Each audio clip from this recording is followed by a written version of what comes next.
Is Malakai Black leaving AEW? Because last night's episode of AEW Dynamite certainly suggested that. Welcome to Allison Analysis. I'm Ben Allison and I've analysed last night's episode of AEW Dynamite, and here are my 5 key findings. In at number 5, I really want to see Ricochet in the Hurt Syndicate. Last night we saw MVP try and recruit Ricochet once again to the Hurt Syndicate, but this time he was standing next to Bobby Lashley and Shelton Benjamin. And seeing them all together side by side, well, Ricochet just looked like the perfect fit. Right now, Ricochet is AEW's shiny new toy, but like all their signings, once somebody else gets signed, once he kind of wears off a little bit, well, Ricochet needs something to stand out from the rest of the roster.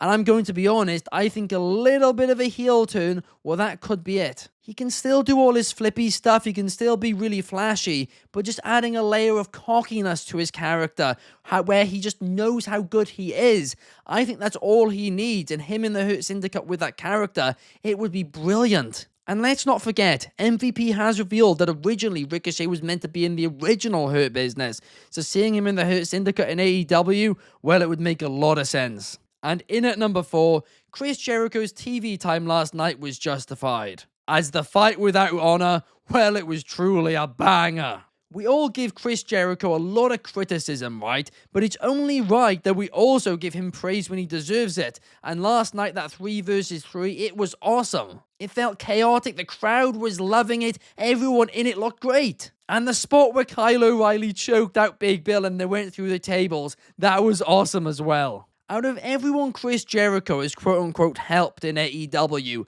I think there is genuinely a case you can make that Big Bill has benefited the most, because he was not over at all before Jericho, and now, I mean, the crowd loves him. Ishii pinned Chris Jericho, so it is clear that Tomohiro Ishii will be next. He will be the next challenger for Chris Jericho's Ring of Honor Championship, but I'm just really hoping this match happens on Ring of Honor TV, or if not, at the Ring of Honor pay-per-view in December, because I've had enough of the title being defended on AEW TV, to be honest with you. It should be defended on Ring of Honor. It should give fans a reason to watch Ring of Honor. I mean, I know I check out Jericho versus Ishii, and it still is a bit surreal to me after watching Ishii in New Japan for so many years to now see him in AEW on almost a weekly basis.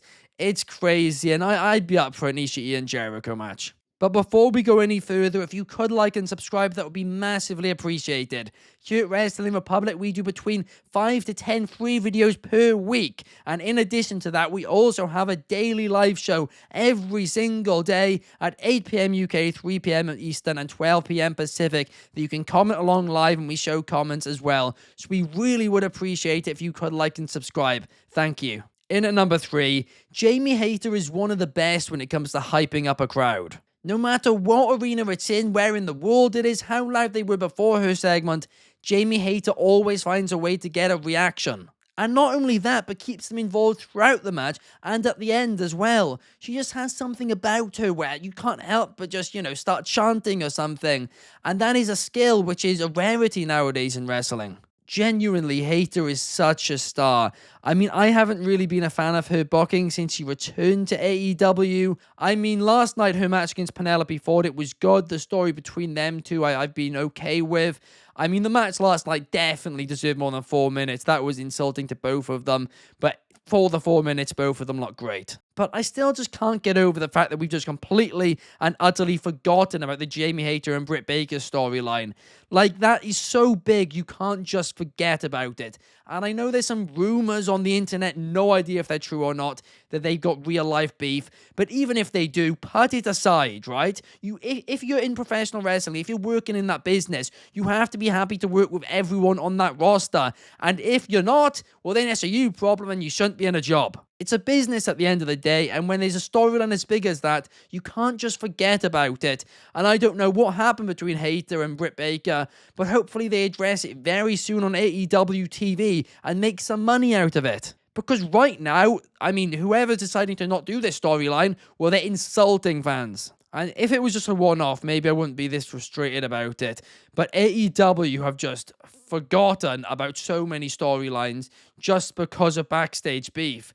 Like, why isn't this happening in WWE? Why is it always AEW?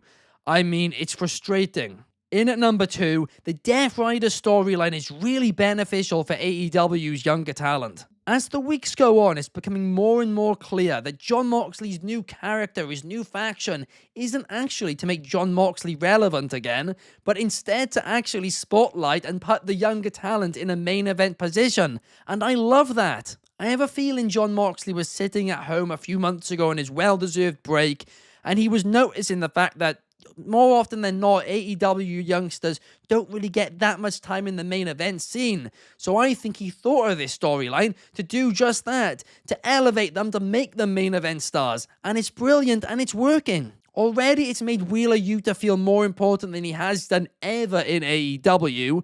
It's made Orange Cassidy feel like a main eventer for the first time since All Out 2023, and it's very clearly building up Darby Allin to be the one to dethrone Jon Moxley down the line, which I cannot wait for. This is the most we've seen AEW book young stars in the main event scene since the Fatal 4-Way 4 Pillars match back when MJF was champion. And the story has been great so far, and I cannot wait to see where it goes from here. And in at number 1, is Malakai Black leaving AEW? Because his match last night against Adam Cole certainly suggested that.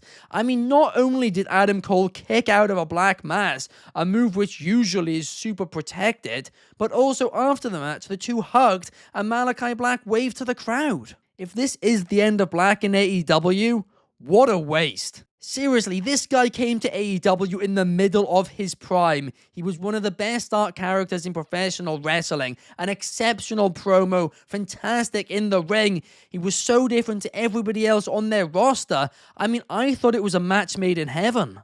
But he'd be used for a few weeks, then disappear, then come back, be used for a few weeks, then disappear. Then he formed the House of Black, so I presumed, okay, well, it'll be different from here. And then we just saw the same thing all over again. I just don't understand how this went so wrong. He had so much potential, he was different to everyone else, it seemed like the perfect fit, but it just wasn't. And I just can't get my head around it. Overall, I thought last night's episode of AEW Dynamite was a really fun show. It was a really good episode. A few questionable things within it, but for the most part, I did thoroughly enjoy it. But what did you guys think of the show? Let me know in the comments down below, and I will be back on Saturday to talk a little bit of Friday Night SmackDown. So I'll see you guys there. Peace!